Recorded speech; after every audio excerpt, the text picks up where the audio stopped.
No warm-ups, no feeling out rounds. Drives Liakovic into the ropes. Down he goes. Just pure violence from the opening bell.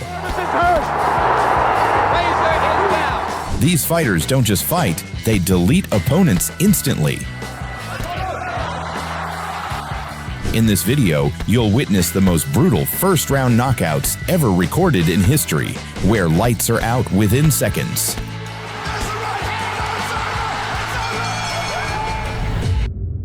This one barely qualified as a fight. Marvis Frasier stepped in, undefeated and confident. Was a heavyweight to be contended with. The bell rang and reality hit instantly. Tyson exploded forward like a missile with bad intentions. A crushing right hand snapped Frasier's head back. And then an uppercut almost took off his head, and he was on the floor within 20 seconds. Uppercut, and Marvis is hurt. Frazier is down. Look. And he's going to stop the fight. Jesse Ferguson, the first time you saw him here on ABC Sports. This was supposed to be a chess match. Powell came in technical, calm, and confident that he could win the fight. On the other hand, Cornelius Bundrage came in angry and impatient. Let's touch him up. We get going. Touch him up. There you go. The bell rang, and Bundrage charged like a man late for his date. Powell smashed his opponent's face with a flying punch, and Bundrage landed on the canvas.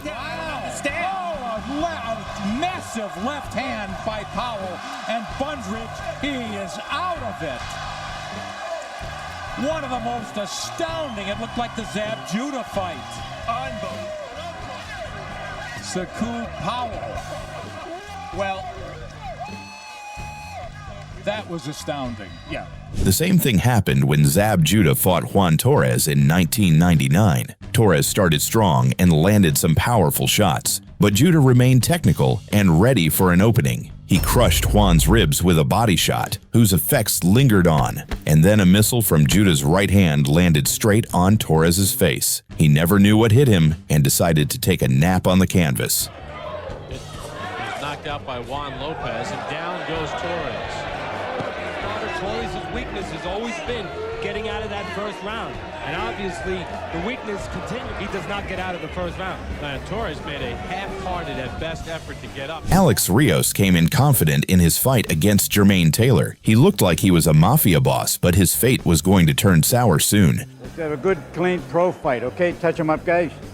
Come out boxing at the belt. Jermaine Taylor bounced in the ring like he had trampolines for legs. Alex Rios was hungry, so he decided to eat Taylor's punches head-on. And then a brutal two-punch combination landed on Alex's head, causing him to fall like a log. Have to be tested a little bit in deeper waters, so when he gets in that kind of fight, he won't feel funny. And there's no test tonight, like I said. He slept on the floor like a Dracula sleeping in his coffin, and the fight was over in an instant. It is over.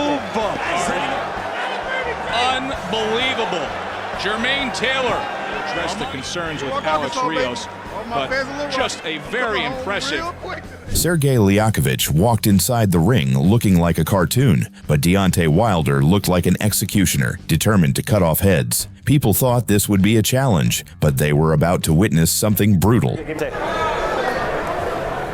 Both fighters started the fight slow and tried to read each other, but when Wilder downloaded enough data, he started landing torpedoes on Sergey. But a strong right hand drove Sergey to the ropes, where the fight ended in an instant. Left hand shown by Wilder. There's a right hand, drives Liakovic into the ropes. Down he goes. And it's over. He lied on the floor like a fish out of water, and Wilder claimed the victory with his freakish power. When he went down, nervous reaction. Yeah, that was scary. He was right in front of his Barry, and he was spasming when he went down. Yeah, that was jab, bang, bang. Alistair Overeem stepped up against Zavad Purak in a brutal kickboxing event. Overeem tried to move inside with his punches, but that didn't do anything to Zavad. Overeem was like a monster chopping trees as he hit Zavad on his legs. Zavad tried to subdue the monster, but his chin was too strong.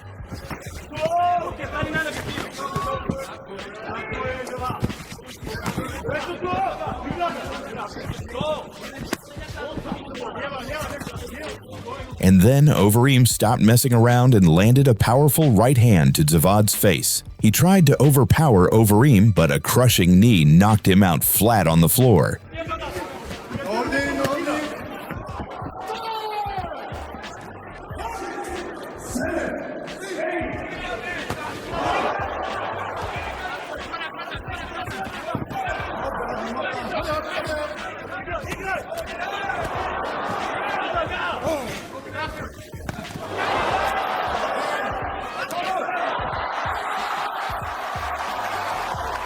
The fight was over in just the first round.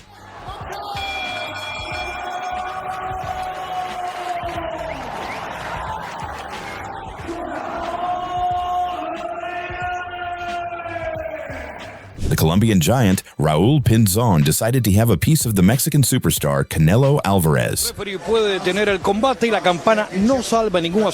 Pinzon tried to corner Alvarez, but his efforts were in vain. He tried to stand tall, pretending this was a competitive fight. Canelo stalked his opponent, cutting the ring with ruthless patience, and a sharp combination snapped Pinzon's head back like it was a spring. Ha peleado dos veces, buena derecha del mexicano. Ahí cae la loma. Óigame, le dio con no se va. Sí, se puso de pie a última hora. Then a barrage of punches made Pinzon forget he was in a fight. Pinzon folded like the air left his lungs. Óigame, se le fueron las piernas a Pinzon. No hay piernas.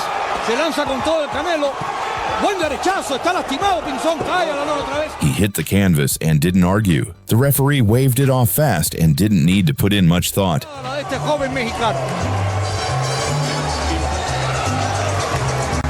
Muhammad Ali is considered one of the best in boxing, but Sonny Liston was a very feared man to say the least. They both met in a rematch, and the world thought it would be a competition. But Ali wasn't going to let Liston get past round one. He flew in the ring like a butterfly and stalked his opponent like a lion. He dodged Liston's punches and countered with his own. He saw an opening and detonated a bazooka on Liston's head. The giant fell on the floor like timber and barely got up.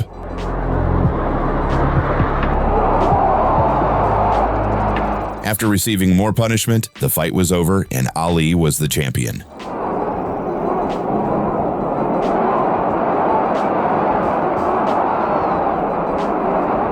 In the Pride GP event, Mirko Crocop fought Igor Vovchanchyn to decide who was the best in kickboxing. Igor didn't look too confident before the fight, but tried to act cool anyway. His opponent Mirko looked like the calm before the storm, like it was a day at the picnic.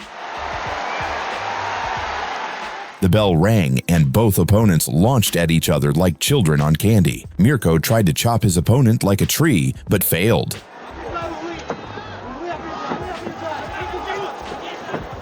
And then a huge kick from the left sent Igor flying on the canvas. And he started sleeping on the floor like a baby. The fight was over before anyone could finish talking on the phone.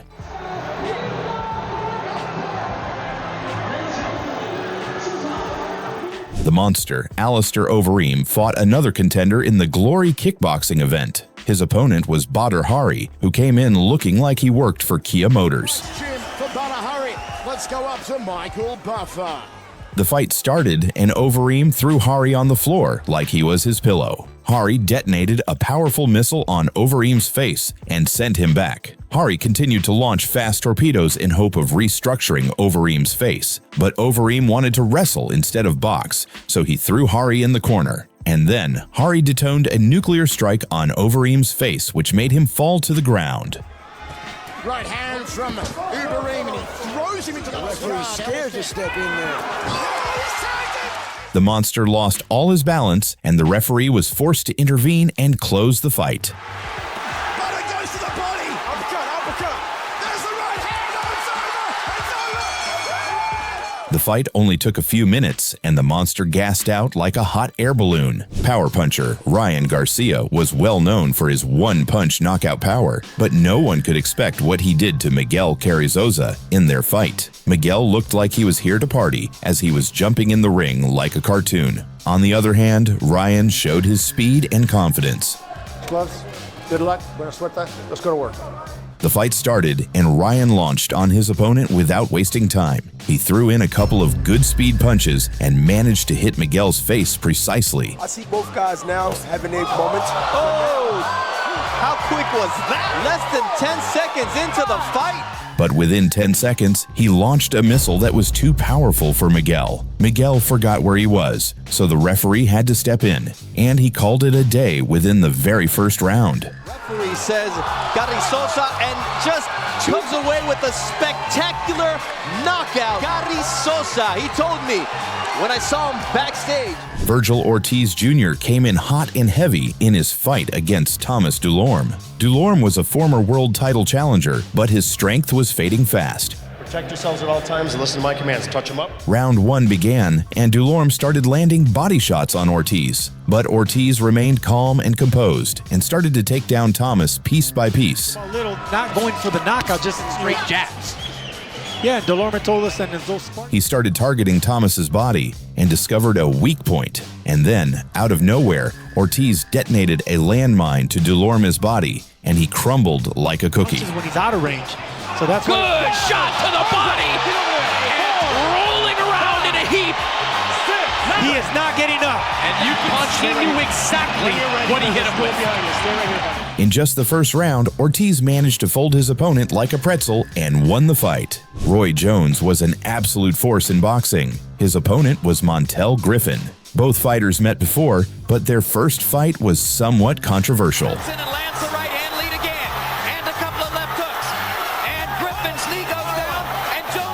But Roy Jones wasn't going to let the insult slide. The rematch would be different. Montel came in confident, like his father owned the arena, but Roy came in prepared for an execution. Griffin was simply more trash than Roy Jones, compactor. Roy Jones is a... As soon as the fight began, Roy Jones pounced on his opponent like he was barbecue at a buffet, and then Roy launched a missile that Montel ate on his face. Let me tell you, that first left hook hurt Griffin. He calls it a knockdown, saying that only the ropes kept Griffin up. Jones kept on putting the pressure on Montel that caused his opponent to break, and he started rolling on the floor like a toddler. It's benefiting bias. Oh, what a left hook. What a left hook. Second knockdown of the round. That was a leaping left hook, and Griffin may not survive it. He's got time. And that's that. Jones gets his vindication via a first round knockout. The Chinese Kung Fu panda Aorigele and the man who had a tree trunk for his neck, Bob Sapp, decided it would be best to fight each other. Both fighters launched on each other like they emptied each other's fridges.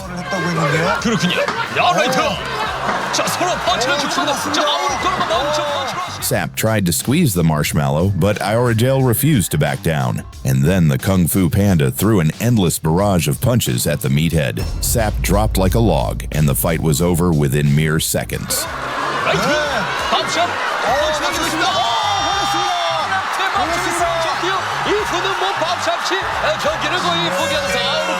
The undefeated fighter Joe Mesi walked up to fight against Deverell Williamson, but he never saw what came next. Williamson was confident that could erase Mesi's undefeated streak. And you can see that both fighters... The fight began with a bang, and Williamson targeted Mesi's face with his long reach. Mesi managed to get in a few good shots, but that wasn't enough to beat his opponent. Very vulnerable for straight punches. The body is there and available to Joe, and he starts to go to it with the left hook. Good right hand by Mesi as he ducked to left and came back big. And then he launched a machine gun that restructured his opponent's face. Williamson couldn't even dodge the punches and fell on the floor without a second thought. And Williamson's hurt. Joe Mesi's got an early opportunity. Down he goes. 6, 7, 8. That's it. 50-second knockout for Joe Mesi. The fight was over within 1 minute and 50 seconds. Two absolute beasts, Mariusz Pudzianowski and Michal Materla, met each other at the KSW International event. Pudzianowski came in looking like an elephant. On the other hand, Materla was dead serious at defeating his opponent. After a few trial punches, Pudzianowski launched on Materla like he owed him money and started clobbering him. After eating a full bowl of gunpowder from Pudzianowski, Materla became cautious. They've settled into this, but just look at the meat and the vein. It's a knockdown!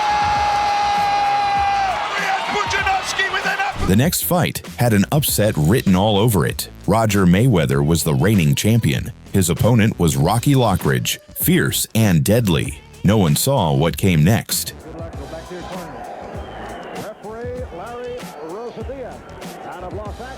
As soon as the fight began, Lockidge put the pressure on Mayweather. Mayweather launched some speed shots to Lockridge's face, but they weren't enough.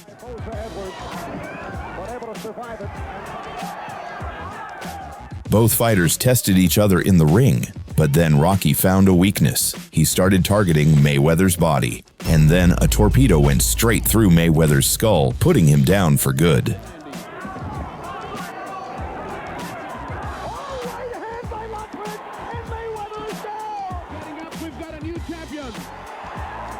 In just round one, Lockidge became the new champion and ended Mayweather's reign.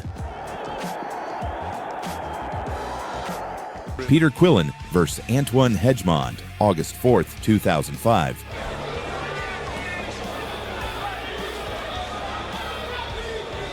Scheduled for 4 rounds. Quillin jumped on Hedgemond right from the start, blasting him with a vicious left hook that knocked his mouthpiece out. Aggressiveness you want to see as Quillin goes to work, knocks out the mouthpiece of Hedgemond. Quillin tore into him again, landing clean jabs and heavy lefts.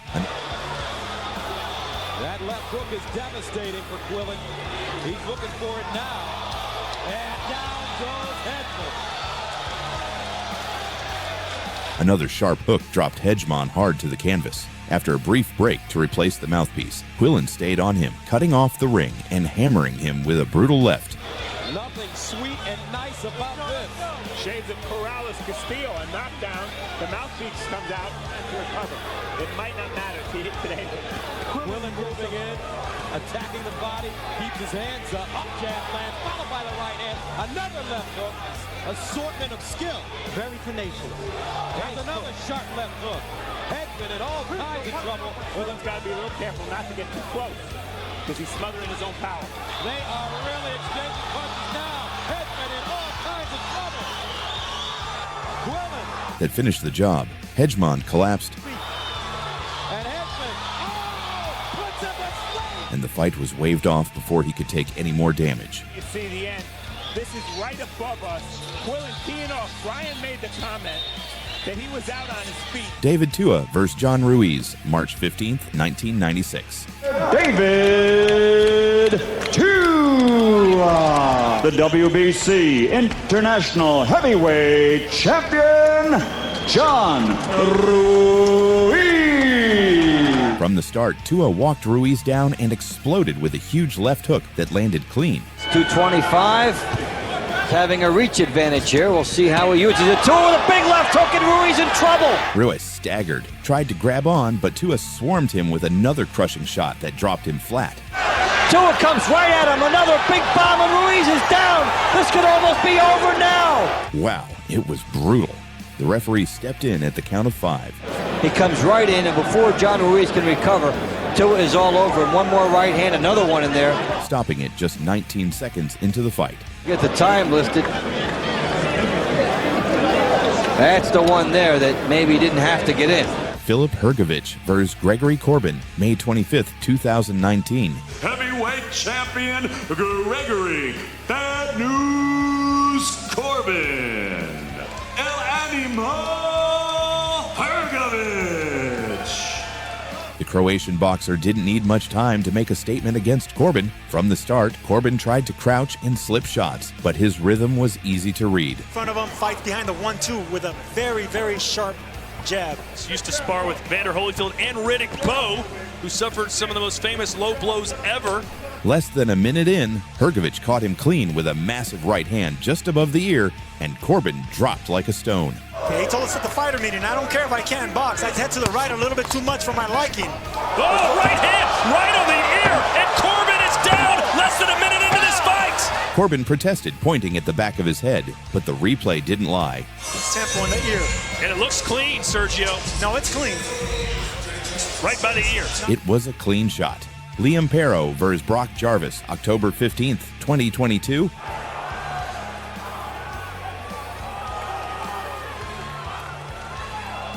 Perro needed less than a round to prove a point.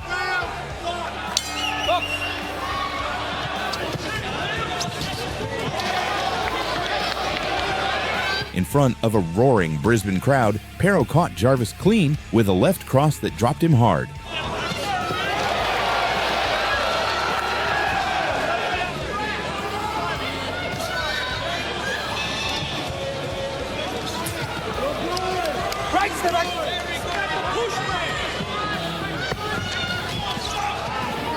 Work out of it.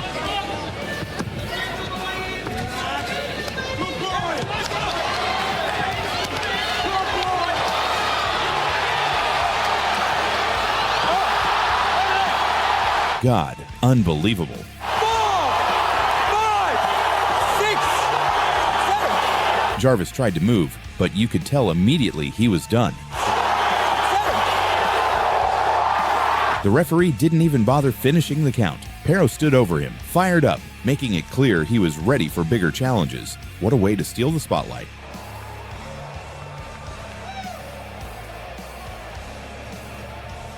Kendo Castaneda versus Sonny Fredrickson, May 20th, 2022. He weighed in at 139.6 pounds.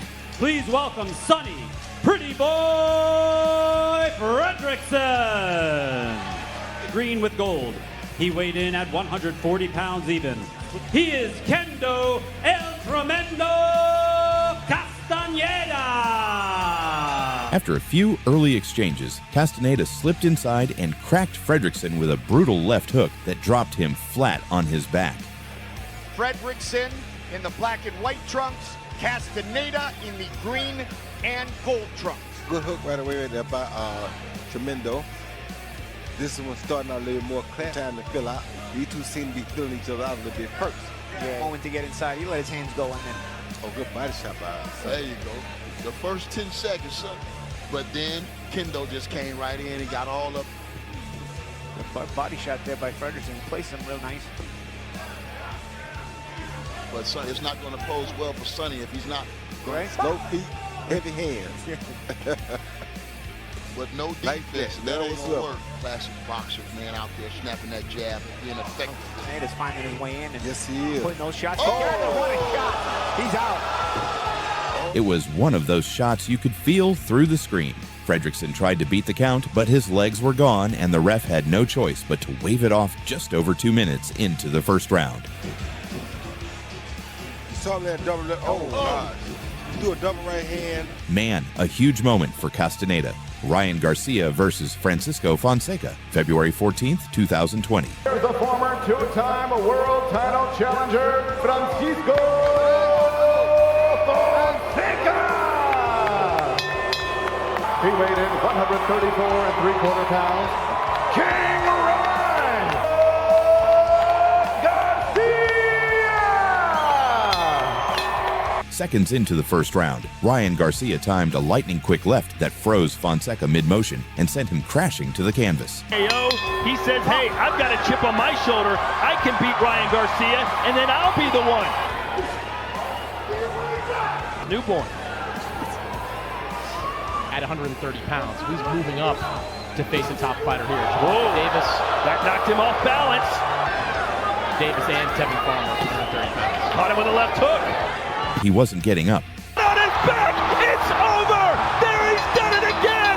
Ryan Garcia! There is a new... Garcia didn't even need a follow-up. One shot ended it all. Sergio. No, but he set up that left hook, and we predicted it. It all started with that jab, and you can see it right there, Ryan Garcia. The fight officially lasted 80 seconds, but it felt even faster. Ryan's power was no joke. Look at the way it's like a whiplash left hook. Thumb up in the air. And his left hook, it was lethal. Joe Mesi versus Deverell Williamson, September 27th, 2003. Baby, UFC, city of Denver, Colorado. Ladies and gentlemen, the viral Williamson. After a cautious start, Mesi found his range fast, cracking Williamson with a sharp right-left combination that rocked him badly. DeVarrell Williamson sticks the long jab in Mesi's face. Look, Baby Joe has to prove he's fearless in this fight. If he hangs back, he'll be making a mistake. His pretty quick hands. Very vulnerable for straight punches. Mesi reaching up against the taller Williamson and landing a 1-2. Mesi's been getting hit with a few of the jails, but what seems to be to his advantage is that Williamson's legs stiffened, and Mesi went right back to work. Good right hand by Mesi as he ducked to left and came back big. Landing another clean right hand before dropping him flat with a heavy left hook. And Williamson's hurt. Joe Mesi's got an early opportunity. Down he goes. Crowd goes nuts. It was quick. Williamson stayed down for minutes, completely wiped out by the precision and power. 6, 7, 8. That's it. That is it. Just 97 seconds into the fight, the referee waved it off, and the Buffalo crowd went crazy. you know, Mesi could get hit with 5 punches, and once he landed the first shot, he was going to go on out, still knock out Williams. Williams is still